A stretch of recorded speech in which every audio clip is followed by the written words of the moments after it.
Yeah, I got a story to share. And just to speak a little bit on web, it's absolutely awesome when you actually have somebody that you can help out and reach out to. And I'm actually surprised it only took weeks or months for you to be able to reach a guy because, in my experience, unless you're very lucky, you normally don't have that short of process. Sometimes it's been years. It's an emotional investment of years of trying to help somebody. Um, in talking about post traumatic growth, um, for me, my biggest obstacle to getting to the phase where I could actually experience post traumatic growth was accepting that I was going to disappoint people. I was going to let people down. I was actually not going to be perfect.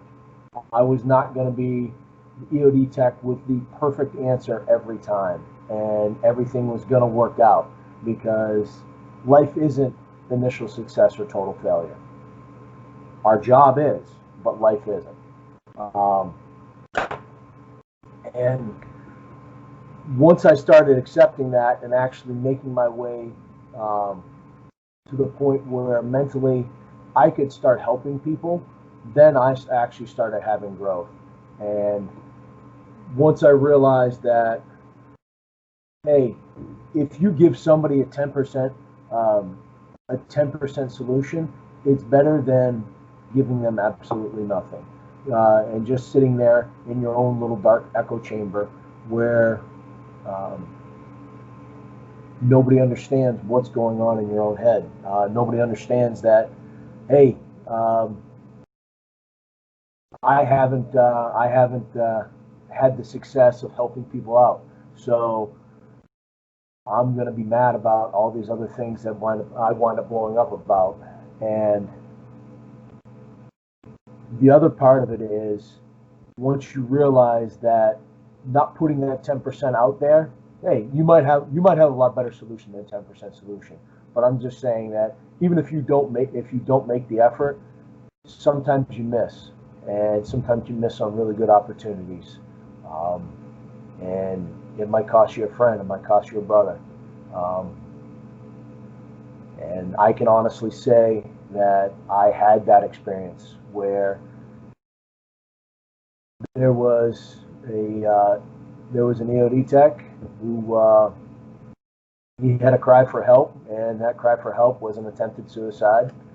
And I should have picked up the phone and called him. I knew that, um, but unfortunately, I looked too much into his story, and I didn't actually. Instead of reacting to a person in need, I reacted to the story, and that's a personal failing. And by doing that, I know I know I could have done something, and I didn't, even if it was a 10%.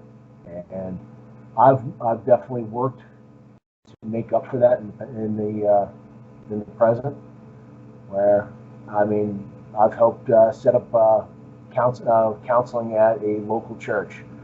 I have what they do is they have a PTSD outreach program, and one of the things that you collect there is everything from veterans that show up with stories that think they're going to get something out of it.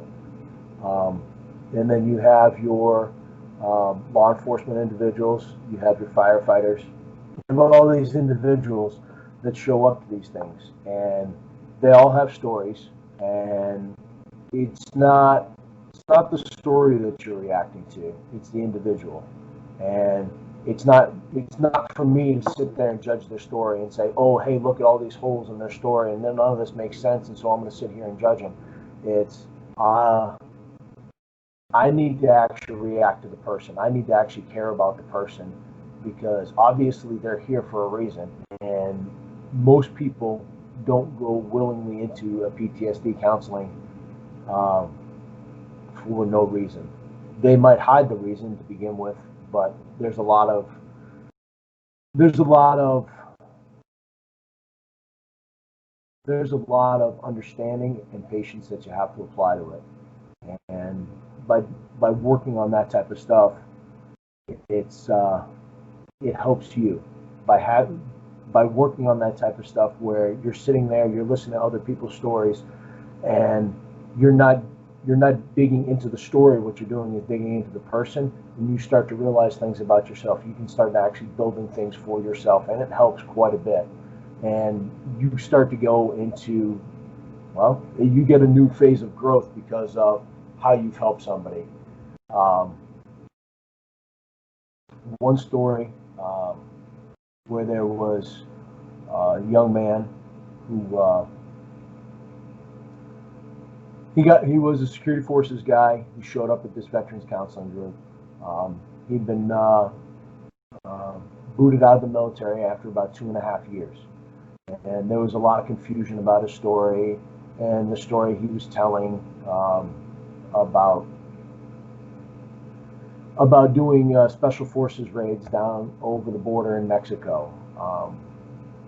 Things that make all of us sit there and say, "Oh, hey." Eventually peeling things back further and further and further, it turns out this guy was raped at pre-deployment training.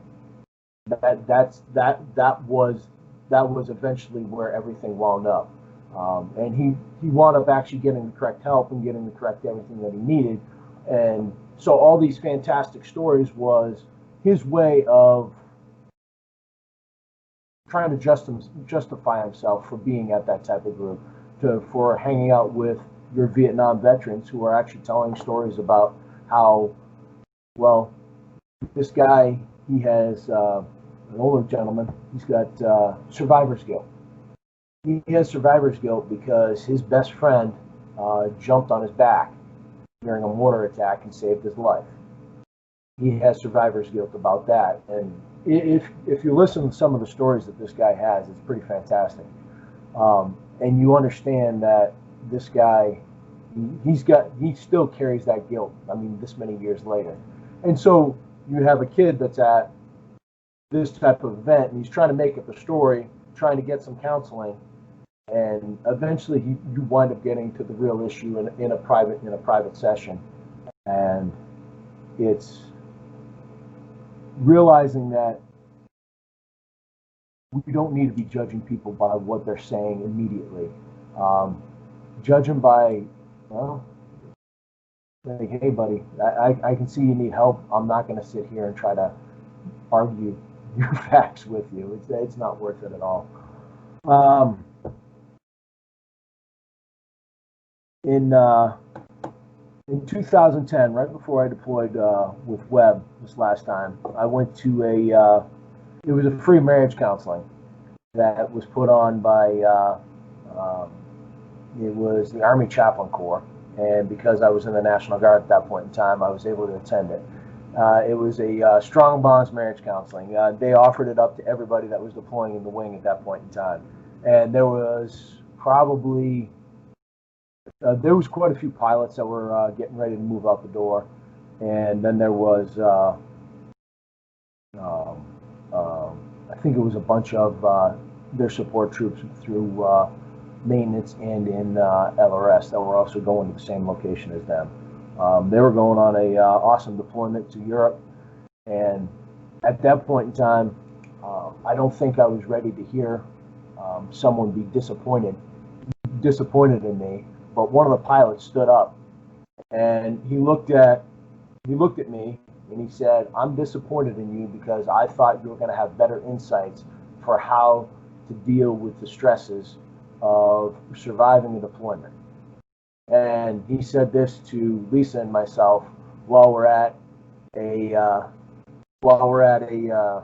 marriage counseling retreat. I mean, they're all fun, these marriage counseling retreats, because you wind up going, they have them at all these really nice locations, whether it be, I think this one was down at Orlando or something like that. It was really nice to be down there, spend some time away with the wife, and have a really good experience. And then you have this pilot stand up and address that, and I was not ready at that point in time to listen to anything like that. Where somebody is disappointed in you for not having the perfect answer, for not saying, "Oh, this is the perfect solution for it," because the reality is we don't have the perfect solution for anything, and accepting that was my ticket in order to start to grow. I don't have the perfect solution for how somebody's relationship should go, and hopefully that pilot has calmed down and found some good solutions for himself, because nobody's going to be able to hand it to him, and I'm definitely not going to be able to. That's enough rambling for right now. Let me kick this mic back over so that way you guys can talk for a little bit. Hey, before Brad digs into the next talking point, I just want to tell you thank you, man, for sharing that. That was really, really heartfelt, and it's a huge experience, and to share with us all it's really good to hear, and so I appreciate that.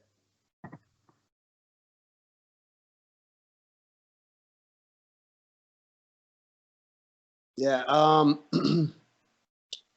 Yeah, I don't think I also realized some of the trouble that I had been in the past, Greg, until I kind of wanted to start helping people as well. And I only wanted to start helping people when I realized how bad off I was, but more importantly, when I realized that I didn't know. Like in the past, I didn't realize. I was just cruising along. I thought this was normal, whatever it was, whatever I had been experiencing. But when I got some more insight on it, it was kind of around the same time that I felt the same way, where I wanted to help other people. I felt that same way. And with the pilot having the perfect answer for something, my immediate thought on that is the only perfect answer, perfect solution to that is that, one, there is none, but if you had to pick one, it's just going to be honest effort. It won't be anything short of that.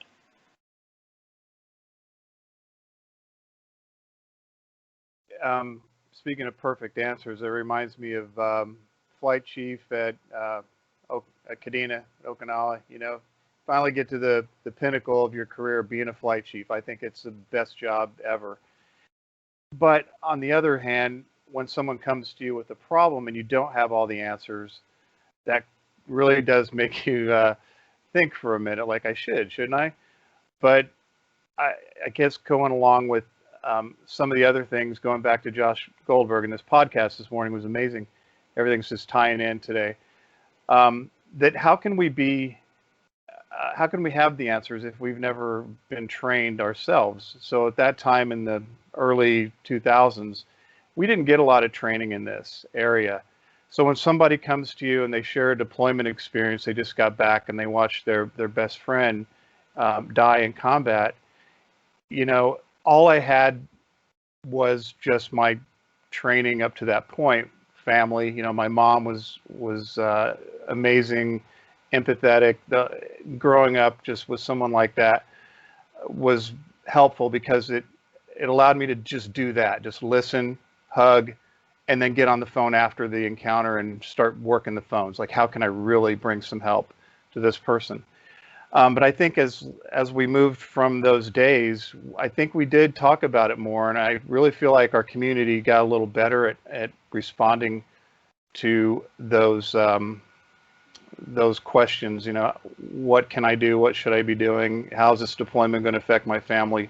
When I get back, I saw this, I had this issue, and they really want to talk about this as a community. We've done some training. I know there's the Columbia Suicide Severity Scale is offered now. The Air Force has that information, that training, and I think these are very important. The training aspect of it, like having that perfect answer. You'll never have the perfect answer. I agree with Greg, but to be able to have an answer and not just close the door on somebody because you feel like you're not worthy of helping is really the sad thing. So my hat's off to every one of you who helps on an individual one-on-one scale or a large group setting like Brad does in Aviano. I just think it's indicative of how our community has grown from those days, and how we're really making some improvements. And I hope that's true. What do you guys think?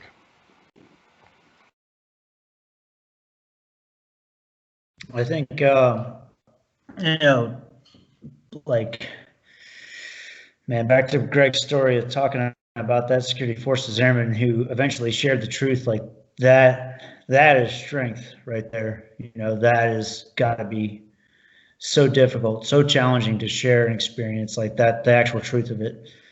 And I hope that through sharing that strength, people see the strength in somebody and can help them find their why and help them to, not go the direction of no purpose, no why, because that goes to a very dark place, right? Which is kind of why we're talking about what we're talking about. So, and that was one of the things that struck me out of that conversation is the difficulty of seeing through the superfluous initial, reaction and really digging into, hey, what's actually going on with this person? What's actually happening, and how can I help them? And like that's what I think is important is people need to understand that because something happens to them, it doesn't make them less of a person, right? Like they're still here, they're still around, and we need to focus on that. We need to help them, remind them of that. Of you're still here, you're still surviving, and you can get better despite it, right? You can get better because of it. In fact, you can be stronger and help other people grow and be better people because of it. That's definitely an extreme case and a very challenging one to talk about and think about. So that one really stuck out to me, Greg. Thanks for sharing that.